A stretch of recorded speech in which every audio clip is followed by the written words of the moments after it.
Hello everybody, I'm back, and today I want to talk to you about something called Session Zero. Let's talk about that.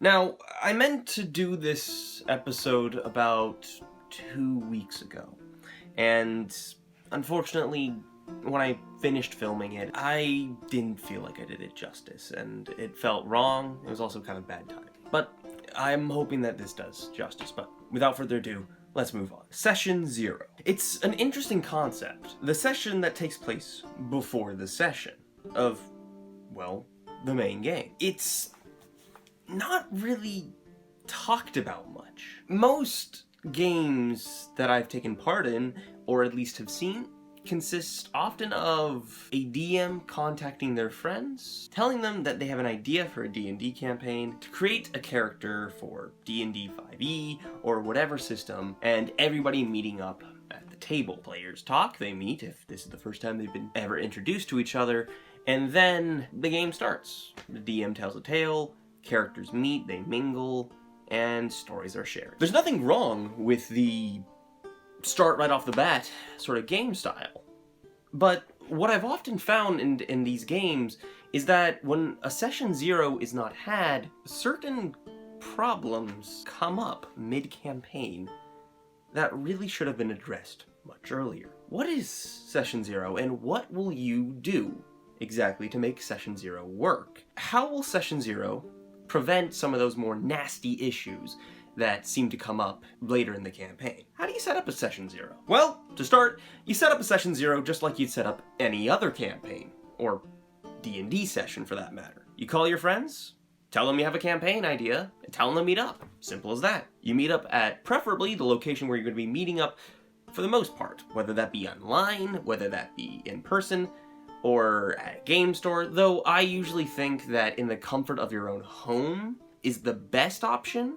You don't need to have like a gaming room, just a dinner table is fine, as long as you can seat all your players there. Because nobody's going to kick you out, and generally it's a lot more private and a bit more intimate with the players. There's no worry about somebody barging in, going to interrupt your game, or a group of people across the way playing Warhammer asking you to please move, I have to get my measurements right. You would preferably want to do this Session Zero in a rather private place, where your players are going to feel less vulnerable and feel more comfortable. This will play into Session Zero later. Make sure you have at least 5 hours for Session Zero, because this is going to take a while. The players are all going to meet up, and preferably food will be had. And if this is the first time that some of your players are going to meet each other, you're going to want to let them be able to mingle for a bit, get to know each other. Make sure that there's no issues with the players. You don't want a Type A personality rubbing against a Type B, and then finally halfway through the campaign, realizing that they can't stand each other. Trust me, I've seen it. It doesn't end well. Let's say that everybody meets up, they start chatting, and they haven't immediately killed each other. Great! That's where we can move on to step 2 of your game, where you, as the DM, begin to explain what your campaign is really all about, and what the system is. You can start by telling them maybe a simple lore summary, a story from your world. Maybe give them a taste of the sort of feel of and narrative style that's going to be in this. Is your campaign going to be combat focused? Is it going to be narratively focused? Is the setting you're playing in grimdark? Maybe it's a bit more fanciful and free and fluffy. Give the players an idea of what they're going to be dealing with. And when you're done, ask them how they feel about this. If you find that your players are not quite as invested in this idea for a campaign, it's alright. Let them tell you. Because this hobby of ours is a group project. It's a group game. And if the players aren't having fun, then there's no reason to run the game. Listen to their complaints. Let them explain what they want in the game. Maybe they wanted a more loot and raid sort of playstyle, going through dungeons and, looting gear and all that, and maybe less so of your narrative-based story of politics. It may hurt a bit, bruise the ego even, that you won't be able to run this sort of game. You can always put that on the back burner. Maybe later in the campaign when the players want to try something else, after having their fun with their little loot and Dungeons and Cobalt sort of feel, they can move on to it. Don't worry, your ideas will eventually get out there. You just gotta find the right group for it. Once this is taken into mind, figure out a few ways that you can change your campaign. Maybe change the world a little bit to fit the playstyle that your players want to do. With this out of the way, we move on to a bit more tentative topics. Topics such as, what are the limits that you and the players are willing to see in this game? This needs to be addressed immediately. I have made the mistake sometimes of not addressing it, and it does not end well. You want to ask the tough questions, and you want to make sure, after asking the players, to be honest, what things would make them feel uncomfortable. And you need to also put some sort of failsafe to have the players stop the game if somebody is not feeling comfortable with some of the subject materials. This is especially important if you're playing in a grim, dark setting or a horror setting. There are some things players are simply not comfortable with. Torture, rape, sadistic tendencies can get a bit uncomfortable, but it might be something as simple as sexual content in your games, or even perhaps satires of religious or political figures in games. You want to pass it by your players to make sure that they know that these things will not be tolerated in your game, especially sexual assault or other such subject material. But it doesn't need to be all these sort of heavy topics that everybody immediately thinks of being uncomfortable topics to have in your game. Certain traumatic events being redone in-game that might trigger certain players, and I do mean trigger not as a jokey way that is so fondly used by the media. Triggers can be something as simple as describing a drowning. Some people who have had near-death experiences like that might prefer for the DM and the players to keep away from that subject material, if at all possible. Discuss this. I repeat, please discuss this with your players. It'll make things so much better down the road, rather than having a player stomp out of your game and then having to have an entire message chain going back and forth over text trying to figure out what happened and what went wrong and what you need to change in your games. The first 3 parts that I've talked to you about should take you around 1 to 3 hours. Getting players together to, discuss and see if they work well together, telling them the campaign setting and figuring out what they like and don't like, and talking about the more heavy topics. The 4th part is where things start to get fun. You can get on to making characters. But first, like in part 3 of session 0, we need to put down ground rules. What are some things that are okay for characters, and what are some things that aren't okay for characters? Now, doesn't necessarily mean that the characters you make here are going to be the characters you play in the campaign. It just helps a bit. Are there any races that perhaps might not work in the storyline that you're hoping to go for? Are there some homebrew classes that need to be discussed? Are there perhaps a ban on certain character alignments? Trust me, chaotic evil characters usually don't run too well. And is it okay to have secrets about characters that may screw over the party? Like perhaps a lawful evil character who's hoping to perhaps resurrect an old god to destroy the world? These are all viable and valid questions.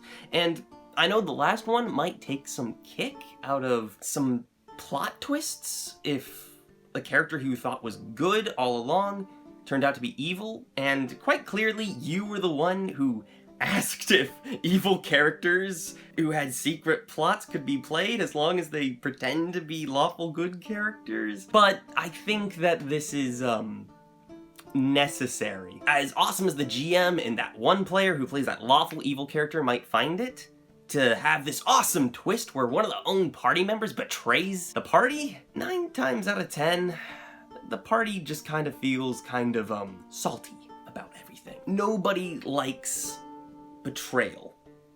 And if you do that sort of thing, it's just going to make things rougher at the game table. Now that that is done, we can actually build your characters, and this is why I really love Session Zero. Now, instead of building a character being sort of a solitary endeavor, building characters now is a group endeavor. I am a firm believer that I work best with creating NPCs and worlds when I am brainstorming with friends.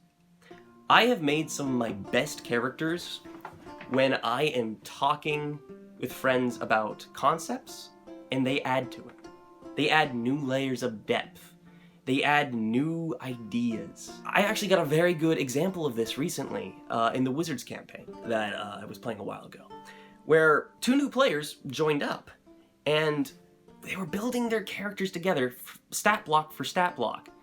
And in the Wizards campaign, your characters are randomized with their story, but the players started to find that the dice rolls were the same. They got the same dice rolls for hair color, height, sign, and suddenly made a joke that they were twin brothers. And from that point on, they started making a story. Some randomization was thrown aside so they could be identical twins. They started building a story about how they started in a small farm town in the middle of the Empire, and how one of them had always aspired to be a sailor, to go out beyond their little town, and how they had their adventures together as children, and how the bald patch, which one of the characters had, was not in fact from genetics, but instead because the other brother decided to be a jerk and just shaved his head every day. There was something there that really made the characters have an extra level to them. There was an extra bond between them, rather than just the bonds that were built through roleplay, in the spirit of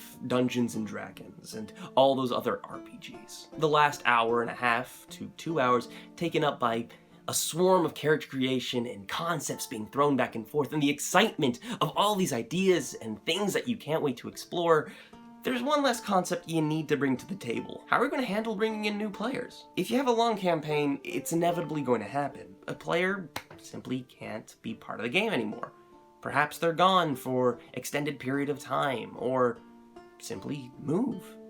It's sad, but it's true. Or maybe you've decided to bring in a friend to the game that you have told about the story so far, and they think they'll really enjoy it. What's the rule set with bringing them into your games? Because they weren't at Session Zero. They don't know the ground rules. What's going to be the protocol for bringing in those new players? How do you know they're going to jive well with the other players and not rub the other ones the wrong way, for lack of better terms? You're going to have to figure out that yourself, but what I usually do, that when a new player is proposed to enter the campaign, what should be done is that you bring that player in to a one-shot, or a side adventure. For lack of better terms, you're bringing them in for a tryout. The players can see the kind of character they play, the way they roleplay, the way they handle situations, and how they work with the other players at the table. After the one-shot or short little 2 or 3 shot is done with that player, you get the group back together after a game maybe, or before another game starts, and you get everybody's opinion on the new player. What are some of the issues that some of the players have?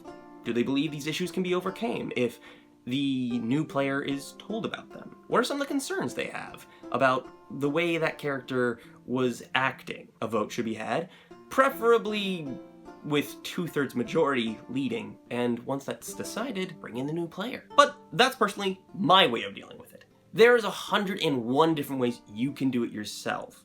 But please, please, please, please, please, please, GMs, don't just bring in somebody because you thought that it'd be fun to bring in your old friend Hal, only to find out that Jim, the other old-time player of this campaign, really can't stand the way Hal roleplays. Anyway, with that, wrap up Session Zero. Set another time for when you're going to meet up on this campaign. When the game finally does start, trust me, you're going to have a much better time. Anyway, thank you for listening. Thank you for watching. Watching? Wow, my English is good. If you're listening to this, you've probably made it to the end of the video. But, did you know I had a Discord? A Discord where you're going to be actually talking to me. I've been a bit busy recently, but I'm trying to get back into life as it is, and I've been trying to upload some of my art onto there. So, you got some ideas? Please go to the Discord and you can chat with me and figure out what exactly I should be doing down the road. But I hope you've enjoyed this. As always, please like, comment, and subscribe. Please tell me what you liked about the video, what you want to be seeing more of down in the comment section below. And I'll be seeing you next time on The Natural One. Take care.